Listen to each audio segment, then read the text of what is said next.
프린트물을 좀 같이 보면서 말씀을 나눌까요? 저자는 사도 바울이고요. 기록 연대를 보면 디모데 전서와 디모데 후서를 쓴 그 중간에 쓰여진 것이 이 디도서 말씀입니다.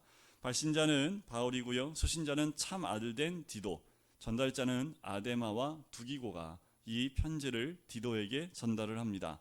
주제를 보시면 교회의 역할과 목회자의 책임에 대한 부분입니다. 디모데와 같이 이 디도도 사도 바울에 의해서 복음을 받아들이고 또 사역자로 사도 바울의 뒤를 이어서 사역을 감당한 사람이 이 디도라는 사람입니다. 기록 배경을 보시면 바울이 지중해의 네 번째 큰 섬인 그레데에 남아 자신을 대신해서 목회하고 있던 디도에게 목회 지침을 알리고자 쓴 서신입니다. 당시 거짓과 부도덕으로 악명 높았던 그레데 섬 사람들은 그레데인은 항상 거짓말쟁이란 말이 생겨날 정도로 도덕적으로 타락했고 교리적으로도 심각한 이단 사상의 공격을 받고 있었습니다. 이게 이제 기록 배경이고요. 목적을 보시면 격려하는 것이고요. 바른 신앙을 정립하고 교회 질서를 확립하는 겁니다. 그리고 성도의 바른 삶을 교훈하는 거지요. 특징을 보시면 목회 서신이고요. 특별히 핵심 교리들이 많이 언급이 되어 있고요. 그리고 디모데전서의 축소판이라고 할 만큼 디모데에게 썼던 그 목회의 지침과 이 디도에게 쓴 목회 지침이 비슷합니다. 그리고 그레데인의 선지자의 글을 인용한 신약 중에 유일한 이방인 글을 인용한 책이기도 하고요. 그리고 교회 직분이 언급되어져 있고 실천적 서신이라고 해서요. 선행과 같은 우리 신앙의 실천적인 부분들을 많이 강조하고 있다라는 겁니다. 자, 우리 성경 말씀을 직접 보면서 한번 나눠볼까요? 1절부터 4절까지가 문안 인사입니다. 근데 문안 인사가 좀 길어요. 그리고 사도 바울이 자신을 이렇게 1절에 얘기하지요. 바울이 사도된 것은, 자, 자기가 처음부터 사도된 이유를 설명을 합니다. 그 이유가 있겠지요. 이곳에 유대주의의 그런 색깔들이 들어오다 보니까 사도 바울의 사도권에 대한 부분들도 이들이 부정을 하기 때문에 사도 바울이 사도된 그 이유를 설명합니다. 세 가지로 설명하는데요. 첫 번째가 하나님이 택하신 자들의 믿음을 위해서, 그러니까 택함 받은 사람들의 믿음을 위해서 자기가 사도로 부르심을 받았다라는 겁니다. 많은 사람들 가운데 하나님의 택한 사람들이 있다라는 거지요. 그 사람들을 위해서, 그 사람들의 믿음을 위해서 내가 사도로 된 것이고, 두 번째는 경건함에 속한 진리의 지식을 위해서 사도로 된 것이다. 자, 진리의 지식이 어떤 진리의 지식이냐면 경건함에 속한, 사람들을 경건하게 할 만한 그 지식을 위해서 자기가 진리를 위해서 사도가 됐다라고 이야기합니다. 마지막은 세 번째는 영생의 소망을 위함이다. 자, 그런데 이 영생은 가장 중요하기 때문에 한 번 더 설명이 들어갑니다. 이 영생이 뭐냐 하면 하나님이 영원 전부터 약속하신 것이라는 거예요. 그러니까 이 영생이라는 부분이 지금 내가 처음 얘기한 게 아니라 이미 하나님께서 영세전부터, 그 영원 전부터 약속하신 건데, 그 자기의 말씀을 전도로 이 영생을 나타내셨다라는 거지요. 그 전도의 그 일들을, 사명을 감당하는 게 누구라고요? 3절 끝에 내게 맡겨졌다라는 겁니다. 그러니까 사도 바울이 사도된 것은 뭐예요? 이 영생의 말씀, 진리의 말씀, 그들 가운데 택한 자들에게 이것을 전달하기 위해서, 그것을 알리기 위해서 자기가 사도가 되었다라고 자기 자신을 설명하면서 이야기합니다. 그러면서 4절에 디도에 대해서는 이렇게 얘기하죠. 같은 믿음을 따라 나의 참 아들 된 디도에게 편지를 한다. 자, 디도야, 잘 들어. 내가 나의 참 아들이잖아. 그리고 너의 믿음은 나와 같은 믿음이야 하면서 그 디도를 격려하면서 이제 받는 디도에게 이 편지를 씁니다. 그러면서 이유를 써요. 자, 5절에 보세요. 내가 너를 그레데에 남겨둔 이유는, 자, 이 그레데가 어디냐면요, 지도를 띄우려고 했는데 제가 깜빡했어요. 이 그레데라는 섬이요, 그리스 남단에서 해안으로 쭉 내려와서 약 96km 정도 떨어져 있는 섬입니다. 자, 이 섬이요, 크기가 동과 서로 250km, 얼마큼 잘 모르시겠죠? 대충 한 250km. 그리고 남북으로는요, 한쪽은 좀 얇고 한쪽은 두껍기 때문에 얇은 데는 11km, 좀 두꺼운 데는 50km 정도 되는 그런 섬입니다. 그러니까 여러분들이 키프로스 섬 있죠? 지금 여기서는 구브로라고 나오는데 그 구브로 섬보다 좀 작은 섬입니다. 그러니까 아까도 이제 서론에서 봤지만 섬들 가운데 네 번째라고 그랬잖아요. 이 구브로가 세 번째로 큰 섬이거든요. 자, 그런데 이 구약에서는 이 그레데 섬을 뭐라고 하냐면 갑돌이라는 명칭이 나와요. 근데 성경 보다 보면 여러 가지 명칭 막 나오는데 갑돌 하면 거기가 어디라고요? 그레데 섬이라고 보시면 됩니다. 그리고 구약 시대에는 이 그레데 섬이요 블레셋의 영토였기도 합니다. 그 그레데에 남겨둔 이유가 뭐냐면 남은 일을 정리하기 위해서 널 남겨놨다. 이 남은 일이 뭘까요? 그러니까 지금 사도 바울이요 여기에만 묶여 있지 않다라는 겁니다. 사도 바울은 땅 끝까지 가서 복음을 전해야 되기 때문에 여기에 계속 묶여 있지 못하고 그런데 할 일은 남아 있고 그래서 디도 너한테 그 남은 일을 정리하라고 이곳에 세운다. 그 남은 일이 뭐냐면 두 가지입니다. 첫 번째는 이단 사상이에요.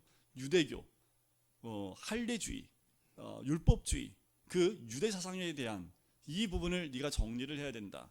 두 번째는 뭐냐면 이들이 하나님을 시인하지만 삶 속에는 하나님을 시인하지 않는 그들의 이중적인 그 신앙의 모습을 다시 네가 정립을 해야 된다. 이 두 가지 남은 일을 디도에게 맡기는 거예요. 자, 그 부분이 이 1장 뒷부분에 나옵니다.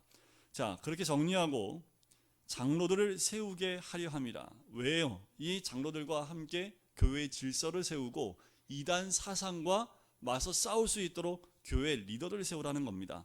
그래서 6절부터 9절까지가 이 장로, 감독에 대한 직분을 감당할 사람의 자격에 대해서 얘기를 해요. 여러분들 그 디모데전서에 3장의 자격이 나오지요. 똑같은 거 빼고 다른 것만 한번 밑추쳐 보면 6절 끝에 믿는 자녀를 둔 자, 이게 이제 디모데전서에는 안 나와요. 7절에 보면 하나님의 청지기, 7절 두 번째 줄에 제 고집대로 하지 아니하며, 누가요? 장로요. 여기 감독이요. 교회 리더들은 자기 고집대로 하지 않고 분을 어떻게 해요? 분내지 않는 거죠. 어떻게 분내요? 그러니까 이런 거 있죠. 분이 어떻게 안 나겠어요. 그런데 분을 어떻게 내요? 갑자기 확 급히 분내지 않는 거고요. 8절에 보면 선행을 좋아하고 의로우며 거룩하며 절제하며, 그리고 9절에 믿분 말씀의 가르침을 그대로 지키는 사람, 그 사람이 장로, 교회의 리더, 교회의 감독들이 이런 자격을 가지고 있어야 된다라는 것을 우리에게 보여주고 있는 겁니다. 뭐 감독뿐이겠습니까? 우리가 신앙생활하며 지키고 또 우리가 가져야 될 모습이 여기에 총망라되어져 있다라고 보시면 돼요. 믿는 자녀를 두는 것, 그래서 자녀를 믿음 가운데 잘 성장시키는 것 참 중요합니다. 자, 그렇게 하고 난 다음에 10절에 보면 이렇게 얘기를 해요. 여기 10절과 11절 가운데 이 이단 사상이 나옵니다. 불순종하고 헛된 말을 하며 속이는 자가 많은 중에 할례파 가운데 특히 그러하다라는 거죠. 할례파. 그러니까 이 디도 그레데 섬에 신앙이 들어왔는데 학자들에 의하면 이 믿음이 언제 들어왔냐면 사도행전 2장에 성령이 임했을 때, 그 오순절 때 이들이 이때 왔었던 경건한 유대인들이 복음을 그때 듣고 이 그레데에 왔을 것이다 라고 짐작을 합니다. 자, 그 가운데 유대인들이요 율법주의와 할례주의를 가지고 들어오지요. 그래서 그들이 자꾸 속이는 자가 있다라는 겁니다. 그래서 11절에 뭐 하라는 거예요? 그들의 입을 막아버리라는 거죠. 말만 했다 하면 진리에서 벗어나는 말을 하니까 뭐 하는 거예요? 그냥 입을 막아. 이거는 뭐냐면 원어에 보면 재갈을 먹여버려라 하라는 거예요. 재갈을 입에 물려라 라는 겁니다. 왜요? 11절 끝에 보니까 가르쳐 가정들을 뭐해요? 온통 무너뜨리는 자들이라는 거예요. 가정을 무너뜨린다. 여러분들 신천지가 무서운 게 뭔지 아시죠? 가정이 무너져 버립니다. 생이별을 하는데 부모가 자녀를 만나고 싶은데 만나지를 못해요. 그만큼 이단이 무섭습니다. 한번 이단 사상에 물들면요 누구도 없어요. 부모도 없더라고요. 이 지상파에 나와 있는, 그리고 이제 기독교인의 CTS에서 제작하는 것들을 보면 너무 무서울 정도로 이 이단 사상에 들어간, 신천지에 들어간 사람들을 보면 부모도 없어요. 아버지 엄마도 없습니다. 아버지 어머니가 아무리 얘기해도 요동함이 없는 그들의 모습을 봐요. 눈을 딱 보니까 무섭대요. 한마디로 독하대요. 엄마는 막 울면서 애걸복걸 하는데 애 얼굴이요, 어떻게 그렇게 굳어 있을지. 정말 그 이단에 들어가니까 어머니가 눈물을 흘리는데도 그 자녀의 얼굴은 전혀 변함이 없더라고요. 그러니까 이단 사상이 들어오면 어떻게 해요? 가정이 무너지는 것을 많이 보게 됩니다. 자, 그레데인에 대한 평가가 나오는데요. 12절에 보니까 그레데인 중에 어떤 선지자가 말하되, 자, 이 선지자가 이 기록에 의하면 누구라고 나오냐면 크리소스톰이나 제롬이라는 사람이요, 에피메니데스라고 이야기를 합니다. 자, 이 사람은 그리스 고대 7대 현인 중에 한 명이었대요. 그가 플라톤까지도 그를 신인으로 불렀어요. 뭐냐, 이 신의 뜻을 이어받은 사람이다 라고 불렀을 만큼 현인 중에 한 사람이 이 에피메니데스라는 사람인데, 여기서 말한 선지자가 아마 그일 것이다 라고 얘기를 해요. 근데 그 사람이, 그러니까 그때 당시에 이 선지자라고 하는 사람이 얼마나 말이 많은 사람들이 귀에 들렸을까요? 그런데 성경적 선지자가 아니라 단순히 그 당시의 사람들이 그냥 부름을 따라 그냥 선지자라고만 얘기할 뿐이지, 여기서 말하는 성경에서 말하는 선지자는 아닙니다. 그런데 이 그레데인이라는 평가를 한번 보실까요? 그레데인들은 뭐 하는 거예요? 항상 거짓말쟁이며 악한 짐승이며 배만 위하는 게으름뱅이라. 굉장히 좀 혹독한 평가를 하죠. 그죠? 항상 거짓말쟁이라. 거짓말은 알겠는데 악한 짐승이라는 건 뭐냐면 자기의 육적 정욕대로만 움직이는 사람이다. 그리고 게으름뱅이다. 그러니까 일을 안 하는 거죠. 얼마나 게을러는 거, 자기의 몸만 위하는 사람들이다 라고 이야기를 합니다. 자, 이 사람들이 이렇게 평가한 이유가 뭐냐면 신앙인들 가운데 16절을 보세요. 16절을 한번 같이 읽어볼까요? 시작. 그들이 하나님을 시인하나 행위로는 부인하니 가증한 자요 복종하지 아니하는 자요 모든 선한 일을 버리는 자니라. 자, 그레데인의 신앙에 딱 평가가 16절 한 절로 딱 평가가 나와요. 하나님을 시인하지만 행위로는 부인한대. 무슨 말이에요? 하나님은 시인하는데 행위로는 부인해요. 그러니까 내가 예수님 믿습니다. 그런데 삶 가운데 예수님을 믿는 것을 전혀 찾아볼 수 없는 사람들이 이 사람들이었다라는 거예요. 하나님을 시인하는데 정말 하나님을 시인하는 삶이, 그 행위가 전혀 나오지 않았다라는 말을 이를 부인했다라고 이야기를 하고 있다라는 거예요. 이들의 신앙의 이중적인 부분을 이 사도 바울이 책망을 하고 있는 거죠. 그러니까 디도한테 뭐라고 하는 거예요? 그들의 그 모습을 하나로 만들어라라는 거예요. 말로만 믿지 않고 행위로도 믿을 수 있도록, 그것이 이원화되지 않고 말과 행동이 하나가 될 수 있도록, 신앙과 삶이 하나가 될 수 있도록, 그대의 믿음과 삶이 하나가 될 수 있도록 만들어야 된다라고 이 남은 일을 디도에게 맡기죠. 그러면서 2장에 넘어가면서 2장에는 성도들에게 어떻게 신앙생활해야 될지에 대해서 다시 조목조목 얘기합니다. 2장 1절을 보세요. 오직 너는 바른 교훈에 합당한 것을 말하며, 바른 교훈 얘기합니다. 바른 교훈이 뭘까요? 바른이라는 말에 일자 적혀 있지요. 밑에 보니까 건전한 교훈이라고 나옵니다. 합당한, 바른 교훈이 뭘까요? 말씀이에요. 말씀. 하나님 주신 말씀대로 합당한 것을 말하라는 겁니다. 다른 거 할 필요 없고, 건전한 교훈, 합당한 교훈, 바른 교훈, 진리에 합당한 것을 말하는데, 첫 번째 2절에 보면 늙은 남자, 3절엔 늙은 여자. 근데 참 여기 제가 읽으면서 참 재밌는 건 뭐냐면, 늙은 남자는 술 얘기가 안 나오는데 3절에 여기는 늙은 여자한테 많은 술의 종이 되지 아니하며. 이상한 거, 이게 이제 지역 특색이죠. 아마 그레데는 그랬던 것 같아요. 그 4절에 보니까 젊은 여자들을 교훈하되, 자, 나이별로, 유형별로 지금 하나하나 조목조목 사도 바울이 어떻게 신앙생활을 해야 될지를 교훈하고 있지요. 왜 이렇게 하는지 이유가 5절에 나옵니다. 5절 두 번째 절에 보니까 이는 왜 이렇게 해야 되냐 하면 하나님의 말씀이 비방을 받지 않게 하려 합니다.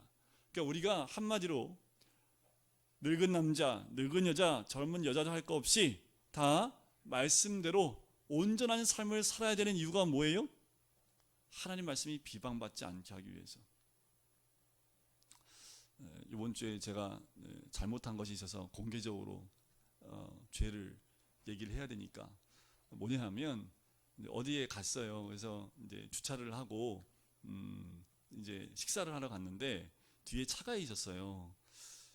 근데 제가 웬만하면 이제 이게 핸드폰을 항상 꺼내놓고 차가 뒤에 있기 때문에 이렇게 식사를 하거든요. 근데 그때는 이 몸속에 있었나 봐요. 또 주변에 굉장히 시끄러웠어요.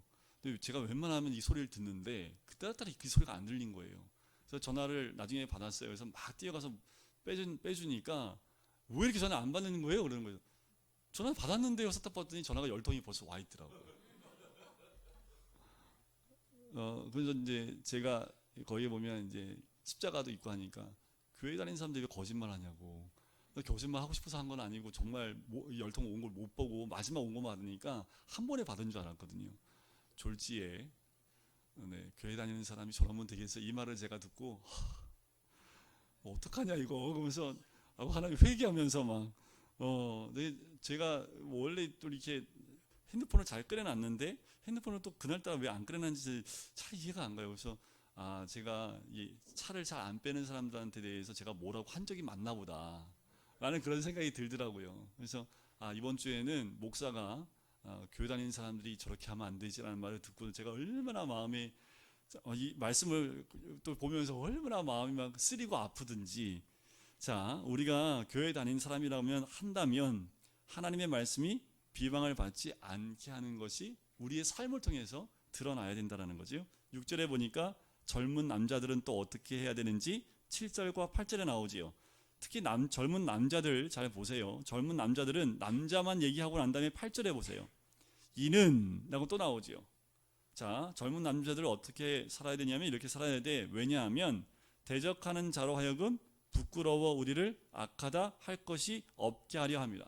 그러니까 젊은 남자들이요, 정욕대로 살지 않고 절제하며 어떻게 신중하고 그리고 범사에 선한 일에 본을 보이고 교훈에 부패하지 않고 단정하고 책망할 것이 없는 바른 말을 하는 그 젊은 사람들. 왜냐하면 그 젊은 사람들을 보고 대적하는 사람들, 말씀에 대적하고 신앙에 대적하는 사람들이 그 사람들을 보고 부끄러워 우리를 악하다 할 수 없게끔 그렇게 살라는 겁니다. 자, 자기 젊다. 야, 동아가 제일 먼저 손 들었어요. 예, 젊다. 우리 동아 보고 친구들이 야, 교회 다니면은 쟤는 뭐라고 말을 못하겠다. 너무 삶이 반듯해서. 이런 말이 나와야 되겠지요. 자, 9절에 보면 종들 나옵니다. 자, 우리 직장에서, 자, 나 직장 다니는데 전 종들입니다. 손 들어보세요. 전 직장에 다니는데 저 종들입니다. 오너 아니면 다 종들이지 뭘. 여기 뭐 오너 오너 빼고는 다 종들이잖아요. 그죠? 자, 종들은 자기 상전들에게 범사에 순종하며 기쁘게 하고 거슬러 말하지 말며 훔치지 말고 뭘 훔친다고 모든 참된 신실성을 나타내게 하라. 그러니까 이때 교회 나온 사람들 가운데 노예나 종들도 나왔던 것 같지요. 자, 종들이 왜 이렇게 해야 되냐 하면 10절 두 번째 줄에 이는 범사에 우리 구주 하나님의 교훈을 뭐하게 하려고요? 빛나게 하려고. 단장하고 빛나게 하기 위해서. 그러니까 우리가 어떤 일을 하든지 누구 밑에 있다면 우리를 통해서 주의 말씀이 빛나게 하기 위해서 이렇게 살아야 된다라고 우리에게 이야기하는 거지요. 자, 더 나가서 14절 한번 같이 읽어볼까요? 14절입니다. 시작. 그가 우리를 대신하여 자신을 주심은 모든 불법에서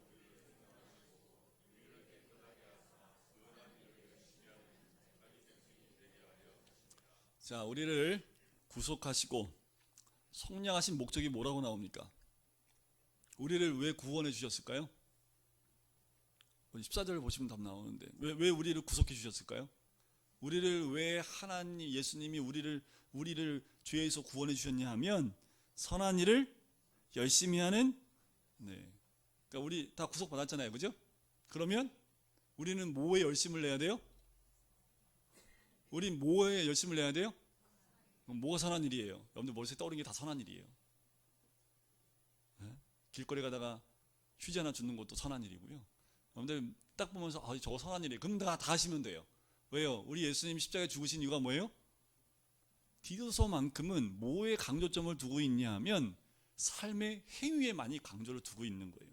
내가 하나님의 백성이 됐으면 거기에 합당한 선한 일을 하기 위해서 하나님이 우리를 자기 백성 만드신 거 아니냐? 삶 가운데 부도덕한 모든 거 끊어버리고 하나님 기뻐하지 않는 거 다 끊어버리고 세상 사람들이 봐도 아유 교회 다니는 사람들은 법 없이도 살 사람들이야. 그 이상의 선한 일을 추구하는 것이 하나님 백성, 자기 백성 아니냐라고 얘기하는 거예요.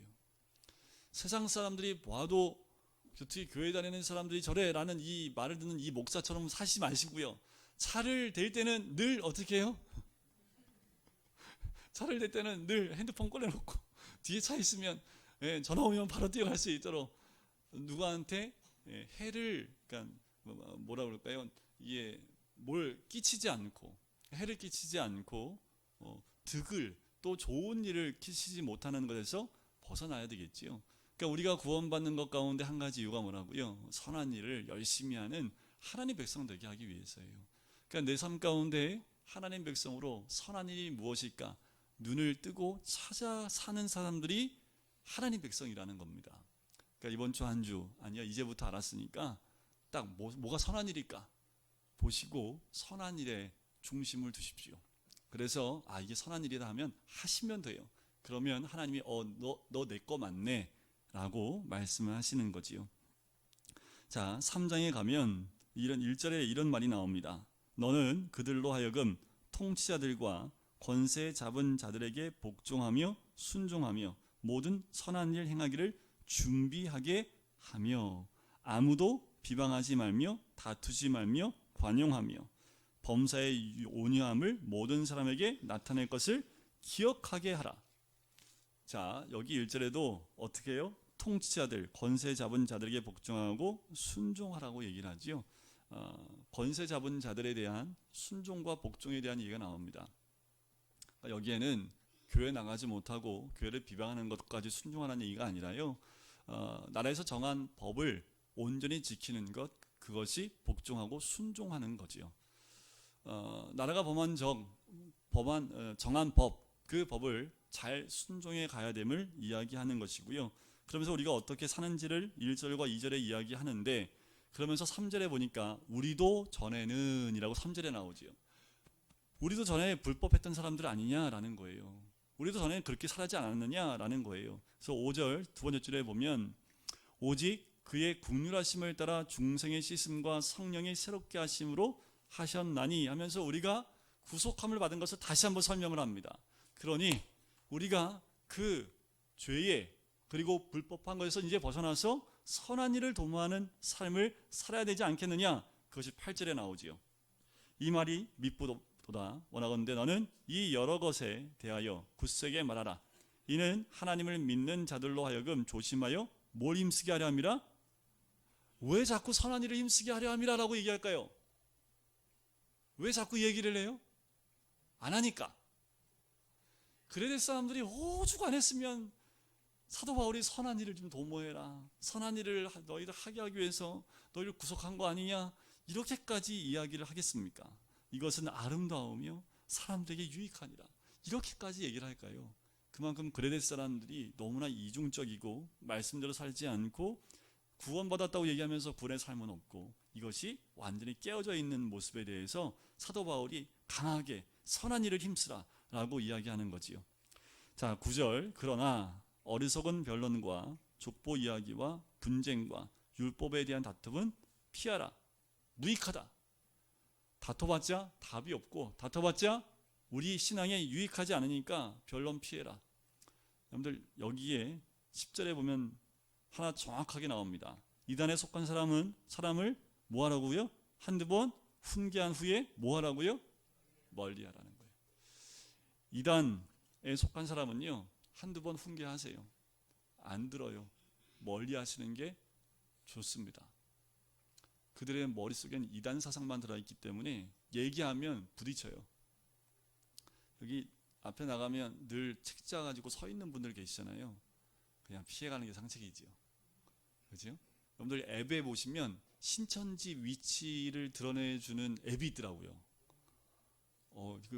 깔았어요. 그래서 이 주변에 있나 했더니 여기 말고요. 행당 쪽에 있더라고요. 행당동 그 왕십리 쪽 근처에 있어요. 금호동에 있나 그래서 금호동 우리 교회 중심으로 이렇게 봤더니 우리 교회 중심으로 이 근처에는 없어요. 없고 왕십리하고 행당동 쪽에 좀 하나가 있더라고요. 좀 이게 크기에 따라 좀 다른데 감사하게 이 금오동은 하나님께서 보호하시는 땅인갑다라는 생각이 듭니다.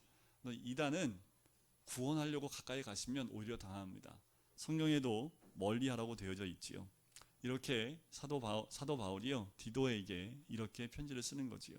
자, 디도뿐만이 아니라 지금 이 시대에도 마찬가지입니다. 이단 사상이나 외부 사상이 이 교회에 들어가서 세상적인 사고로 이 진리를 보기 시작을 하면 이 진리가 흐트러져요. 그리고 이단은 이 가정을 깨트려 버리기 때문에 하나님의 말씀 외에 다른 것, 하나님의 말씀은요 하나가 되게 하는 겁니다. 그리고 신앙으로 하나가 돼서 가정이 말씀 가운데 회복되어지고 하나가 되는 것, 그것이 우리 하나님의 뜻이지요. 자, 12절부터 마지막 절까지는 이제 마지막 부타와 인사를 합니다. 자, 12절에 보니까 아데마나 두기고를 내게 보내리니, 그래서 전달자라는 것을 알 수 있는 거지요. 근데 이제 앞으로 제가 선교지에 누군가 보낼 겁니다. 그때 이 편지를 쓰겠죠. 내가 누구와 누구를 보내노니. 아멘 안 하실 줄 알았어요, 제가. 자, 그때에 네가 급히 니고볼리로 내게 오라. 아마 이 니고볼리가 어딘지는 정확하지 않는데 이 니고볼리는 승리의 도시라는 뜻을 가지고 있습니다. 근데 그때 당시에 이곳저곳에 아마 이런 이름들이 있었던 것 같아요. 어딘지는 정확히 알 수 없는데, 자, 내가 거기서 겨울을 지내기로 작정하였노라. 디모데 후서에 봐도 이 말이 똑같이 나오는데 그것이 같은 장소인지는 아직 밝혀지지 않았고요. 13절에 율법교사 세나와 및 아볼로를 급히 먼저 보내어 그들로 부족함이 없게 하고, 디도뿐만 아니라 말씀에 깨어있는 이 율법교사 세나와 아볼로를 급히 먼저 보낸다라고 얘기하지요. 우리 14절 같이 한번 읽겠습니다. 시작. 또 우리 사람들도 열매 없는 자가 되지 않게 하기 위하여 필요한 것을 준비하는 좋은 일에 힘쓰기를 배우게 하라. 계속 선한 일, 좋은 일, 이런 일들을 많이 반복하고 있지요. 그만큼 이 그레데 섬 가운데 필요했던 것이 말씀과 삶의 하나가 되는 것을 이야기를 합니다. 저도 말씀을 선포하고 있지만 100% 하나가 됐다라고는 말씀드릴 수 없습니다. 하지만 우리가 믿는 것과 그 삶이 하나가 되어 가는 것, 그것이 우리의 삶의 목적과 방향이 되어야 되지요. 예수님도 이 땅에 오신 이유가 뭐였을까요? 하나님의 뜻을 이루는 십자가를 지는 것, 그것이 예수님이 이 땅에 오셨던 가장 중요한 이유였지요. 그것이 온전히 이루어지기까지 살았던 분이 우리 예수님이듯이 우리도 마찬가지입니다. 이 땅 가운데 하나님의 말씀대로 온전히 살아내는 그 순간까지 사는 것이 우리의 삶이어야 된다라는 거지요. 그래서 우리도 이번 한 주간 동안 주님 안에서 하나님께서 말씀하신 대로 한번 순종해보고, 오전에 말씀드린 대로 그렇게 순종하면 길이 뻥뻥 뚫리면 감사한 것 많이 하십시오. 그런데 막히면 더 많이 하십시오. 주님 말씀대로 살면 세상은 긴장하고요, 그렇게 말씀대로 사는 사람을 가만히 두지 않습니다. 백발백중 어려움이 와요. 그럴 줄 알았다 내가, 이렇게 생각하시고 그 어려움이 있다 하더라도 어떤 신앙이요, 이 길이 맞다 하면 평강으로 편안함으로 하나님이 인도하심을 믿고 나갈 때 여러분들 베드로처럼 감옥에 있다 하더라도 쿨쿨 잠을 잘 수 있는 그 믿음 가운데 나가게 될 줄 믿습니다. 이번 한 주간 동안 주와 동행하시고 또 선한 일을 도모하시는 우리 모든 성도님 되시기를 주님의 이름으로 간절히 축원드립니다. 우리 같이 기도하실까요? 하나님